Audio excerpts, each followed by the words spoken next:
You're listening to a CNA podcast.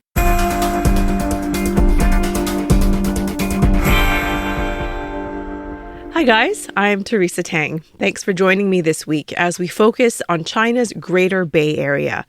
For those unfamiliar, here's a quick GBA 101. It's a mega city cluster home to more than 87 million people. The central government's vision was to leverage the advantages of each city and integrate them to create a world-class region for living, working, and traveling. Another goal was to create a giant economic hub that would drive the country's growth. And it has. The Greater Bay Area comprises cities in Guangdong Province, Hong Kong, and Macau. It's connected by an extensive network of railways, bridges, and ports, including mega structures like the Shenzhong Link and the Hong Kong-Zhuhai-Macau Bridge. CNA Correspondent Deborah Wong joins me today to talk about the challenges facing the integrated zone and how it continues to be a key part of President Xi Jinping's plans for China. Deb, hi, always good to speak to you. Hi, good to be here. You are CNA's first correspondent based in Shenzhen. You set up the bureau there not too long ago, actually. You're still kind of settling in. And Shenzhen is one of the 11 cities in the Greater Bay Area. So for people who have never been inside the GBA, if they ask you, what's it like there? What would you tell them? Okay, first impression, you get information overload. Your brain pretty much gets, fed with so much information about new developments, fresh tech products, because there are major brands here in China. In Guangdong, that's where their home is. We're talking about XPeng, that Xiaopeng, that car maker, BYD, Huawei, Tencent. They're all here in Shenzhen, where our bureau is based. So sometimes it gets hard to keep up with just the amount of fresh developments coming out of these companies. And the reason is because Guangdong is traditionally China's manufacturing hub. So that's why many businesses have chosen to base their operations here. They want to be close to supply chains. They also want to be close to the logistics hub that's along the coast when they ship their products out of China.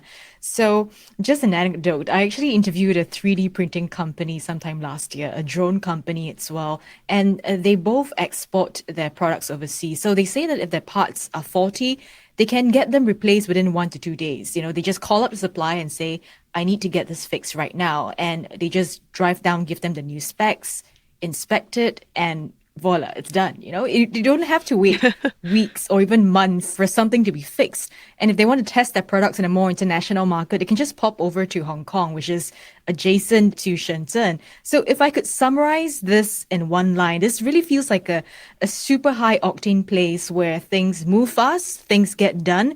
And I guess that's one of the reasons why there's a strong value in setting up a bureau here, because there's just so many stories for us to explore in such a short span of time. Yeah, it sounds like integration is a key part of those stories. And I want you to talk about just how integrated the Greater Bay Area is. I know you can get to any 2 points within this zone in less than an hour, which is incredible. But beyond the infrastructure, just how seamless is the experience really to work and to live there? Yeah, so the variety of transport and transport infrastructure definitely helps with how seamless this whole region is. For instance, just between Hong Kong and Shenzhen, we already have 9 land border crossings, and you have ferry options as well. And you know how border crossings can be quite painful. People have to queue in line. They've got to stamp their fingerprints. They basically have to wait such a long time, But right now, it's actually easier with multiple entry visas on both sides. Since last year, Shenzhen residents can enter Hong Kong multiple times a year, but not longer than 7 days each time. And that's a change from previously when they had to apply for a permit every time they head over to Hong Kong. Expats in Hong Kong and Macau as well, they can apply for this multiple entry visa. It's basically a simplified visa process that's valid for 5 years. So they can enter the mainland quite easily within that period. The whole idea is really to encourage an easier flow of people and most importantly, talent. And, some people, they don't just travel there, they've also chosen to live there because of how connected it is right now. I interviewed one Hong Kong resident, his name is Edmund Chan, and he told me that aside from the cheaper prices in the mainland, he also gets social benefits for buying a house there. Have a listen. You live here constantly for more than half year, the government will issue something like the residence permit for those Hong Kong and Macau people. We can join the medical scheme here, just like the local citizens here. Then we can enjoy much cheaper medical treatment. Deb, not all areas of the GBA are thriving. It does face many challenges, including regulatory hurdles, uneven development across the different cities, and talent shortages. And I know you visited one city, Hung Tin Island, and it's an under-occupied southern island. It's struggling to pick up momentum. Can you tell us what's happening there? Yeah, so Hung Sing Island was very quiet. That was the first impression that we got. There was hardly anyone on the street. Even one taxi driver who was driving us around told us that he rarely got any business. He at most picks up 3 to 4 customers a day on a weekday if he's lucky. And the reason why is because he said most people preferred living in Zhuhai, which is the adjacent city, and it's cheaper, partly because Hung Sing is also geared towards catering to Macau people, so that's why the cost of living is higher as well. And the CBD where we were filming at looked more like an airport runway because there were hardly any cars on the road. Perhaps within a minute, you can only see 1 or 2 cars rolling by.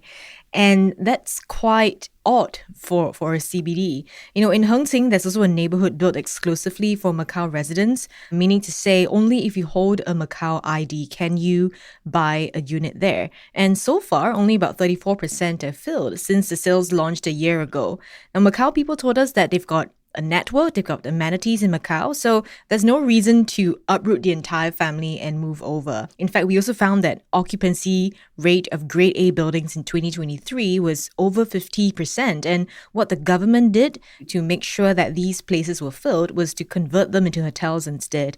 And I think it also does reflect the lack of draw for businesses in the city.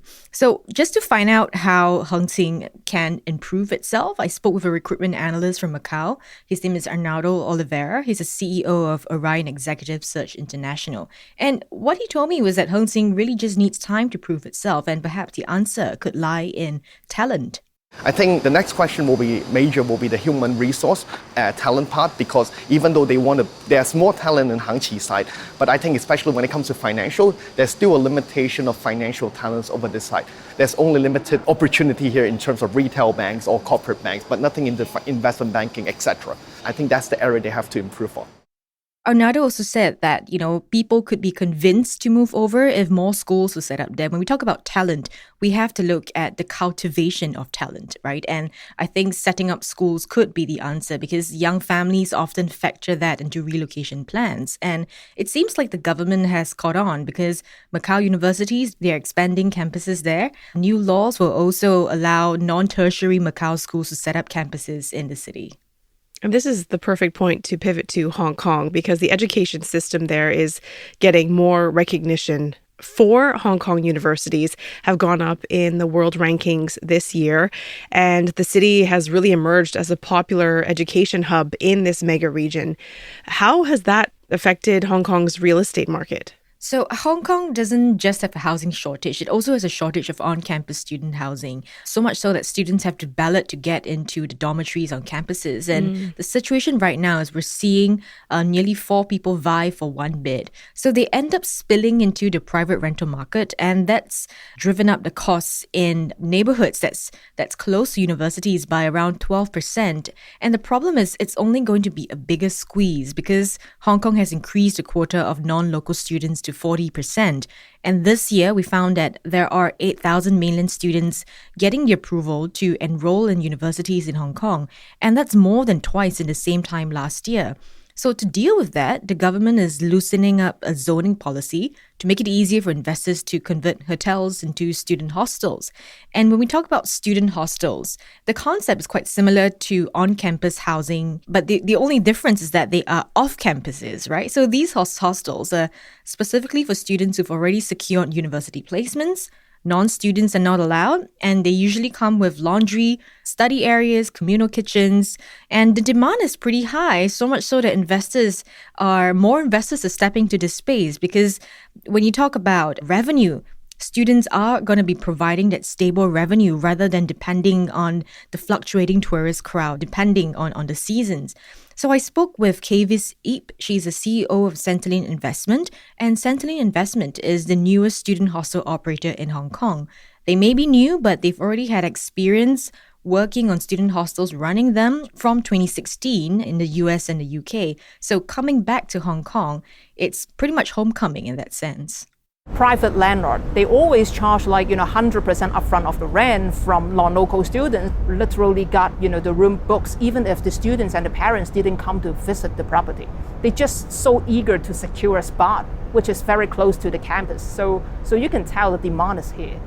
And Macau, it's a key city in the Greater Bay Area. President Xi has told the city to actually step up and to play a larger international role.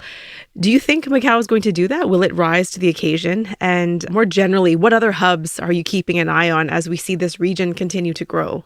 So by 2035, the Chinese government wants the Greater Bay Area to be an integrated economic zone that's also taking a lead globally. So what that means is every single city within the GBA has to bring something to the table, and Macau is of no exception. It's a former Portuguese colony, so its cultural and historical ties to the Portuguese-speaking world. And we're slowly seeing them tap on Hong Kong to expand their industries in tech and research centers, and they're also steadily working with talent from Latin America, from Portugal, basically slowly reducing their over-reliance on gaming industry. It's slow, not at a level that, China is expecting them to grow, but at least gaming is no longer making up 80% of its GDP, so it's a start. Now, besides Macau, besides Hong Kong, we're also keeping an eye on Qianhai. It's a neighborhood in the western end of Shenzhen that offers tax incentives for Hong Kong companies. So a very similar concept to what Hong Kong is for Macau. But over there in Qianhai, I've heard from some locals that companies are just moving their registration over to enjoy the good rates while continuing operations in a more established Guangzhou, Shenzhen, or even Hong Kong.